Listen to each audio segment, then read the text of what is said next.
ಲಕ್ಷ್ಮೀ ಬಾರಮ್ಮ.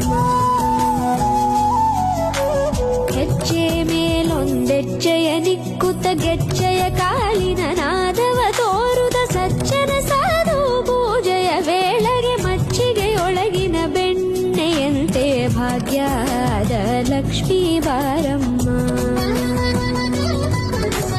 ಕನಕವೃಷ್ಟಿ ಕರೆಯುತ್ತ ಬಾರೆ ಮನೆಗೆ ಮಾನವ ಸಿದ್ಧಿಯ ತೋರೆ ದಿನಗಳ